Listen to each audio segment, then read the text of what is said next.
मेरे हबीब करीम अलैहिस्सलाम ने जिस औरत को पसंद किया, जिस औरत की तारीफ की, जिस औरत की बाबत मेरे नबी ने इरशाद फरमाया, वो बड़े खूबसूरत लफ्ज हैं। साहिब अहकामुल कुरान ने लिखे हैं, मेरे हबीब पाक ने सहाबा की महफिल सजाई, मजमा खचाखच मस्जिद भर गई। हुजूर ने फरमाया बोल के बताओ खैरुन निसा कौन सी है, औरतों में सबसे अच्छी बीबी कौन सी है, बोल करके बताओ। हजरत सिद्दीक अकबर से लेकर मौला अली तक, हजरत अली से लेकर जनाब बिलाल तक, हजरत सलमान फारसी से लेकर अब्दुल्ला मुजनी तक भरा पड़ा है मजमा। हुजूर ने फरमाया बोलो सबसे अच्छी औरत कौन होती है। एक सहाबी कहने लगे हुजूर जिसकी नमाज कज़ा न हुई हो, और मैं वो भी अच्छी है पर तुम मेरी मुराद को नहीं पहुंची। एक ने कहा हुजूर जो खामद की ताबेदार हो, फरमाया वो भी अच्छी है पर तुम मेरी मुराद को नहीं पहुंचे। एक सहाबी ने कहा या रसूल अल्लाह जो पाक दामन हो, हुजूर ने फरमाया तुम मेरी मुराद को। हजरत अली फरमाते हैं जब सबके जवाब गलत हो गए तो मैं, कद मेरा छोटा था, मैं पीछे बैठा था, मैं गर्दन झुका के पीछे से निकल गया। सैयदा तैयबा ताहिरा हजरत फातिमा ज़हरा रज़ी अल्लाह ताला फरमाते हैं बीबी साहब के पास पहुंचा। मैंने कहा फातिमा हुजूर ने सवाल किया है। तो हजरत फातिमा भी गोया मुस्कुरा के कहने लगी इल्म के शहर के दरवाजे तो आप ही हैं, तो आप यहाँ आ गए। कहा हुजूर ने सवाल किया है और मुझसे लेकर अबू बकर, उमर, उस्मान गनी तमाम को किसी को जवाब नहीं आया। हुजूर ने पूछा बेहतरीन औरत कौन होती है, बेहतरीन खैरुन निसा, बेहतरीन बीबी कौन होती है। हजरत सैयदा फातिमा कहने लगी अली बड़ी सादी सी बात थी, समझ नहीं आई। का फातिमा बतला दो इतनी सादी है तो। हजरत फातिमा कहने लगी सबसे बेहतरीन औरत वो होती है न कभी गैर महरम ने वो बीबी देखी हो। अगले जुमले भी याद रखने। और फरमाया ना उस बीबी ने कभी कोई गैर महरम देखा हो।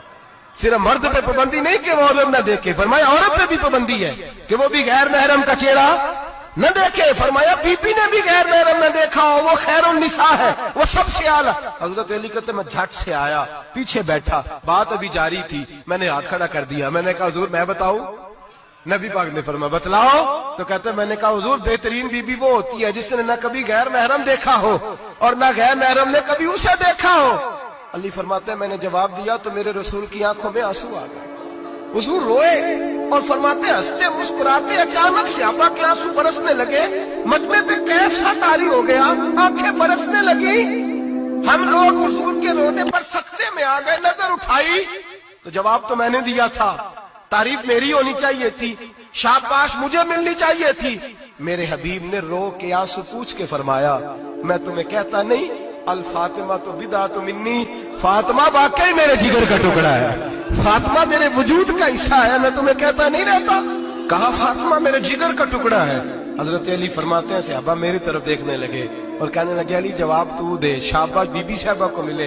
तो कहते हैं मैंने कहा हुजूर रोए हैं तो आंसू मेरे भी छलक ही पड़े हैं। फरमाने लगे लफ्ज मेरे हैं पर सोच उस बेटी के है जिसकी तरबियत मोहम्मद अरबी ने फरमाई है। फरमाया जुमले मेरे हैं मैं बयान कर रहा हूं लेकिन पीछे सोच उस नूर वाली बेटी की है जिसको अपने घर के अंदर रह के आंगन में रख के रसूल पाक ने परवरिश फरमाई।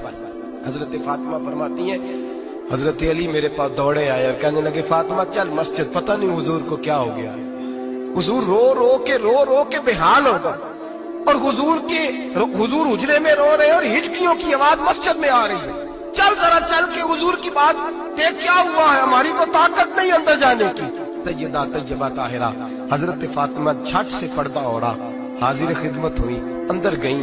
कहती हुजूर के कंधे पे हाथ रखा तो महबूब बेटी के हाथ की ठंडक महसूस की, सर सजदे से उठाया। फरमाया फातिमा आ गई हो। हुजूर आई। फरमाया चल बेटी तू भी हाथ उठा और मेरी उम्मत की बेटियों के लिए दुआ मांग। चल तू भी हाथ उठा मेरी उम्मत की बहनों माओं के लिए दुआ मांग। महबूबा क्या हुआ। मेरे हबीब ने फरमाया रात मुझे दिखाया गया है दोज़ख में कुछ बीबियां हैं, उनके बाल फरिश्तों ने बांधे हुए हैं और उन्हें गुर्ज मार रहे हैं। वो चीखती चिल्लाती हैं और मदद के लिए पुकारती हैं, बड़ी तकलीफ में हैं। तो बीबी साहब अर्ज करती हैं या रसूल अल्लाह उनकी गलती क्या है। तो मेरे नबी ने फरमाया वो बारीक दुपट्टा ओढ़ती थी, वो बारीक दुपट्टा ओढ़ती थी, उनके बाल चमकते थे, गैर महरमों की नजर पड़ती थी, उन्हें दोज़ख में सजा मिलेगी, वो चिल्लाएंगी चीखेंगी, उनकी मदद को कोई नहीं पहुंचेगा। चल तू हाथ उठा दुआ मांग। हजरत फातिमा उम्मत को पैगाम देती है पर्दा ओढ़ दो, हिजाब में आ जाओ, अपने आप को रसूलुल्लाह की बारगाह में झुका दो।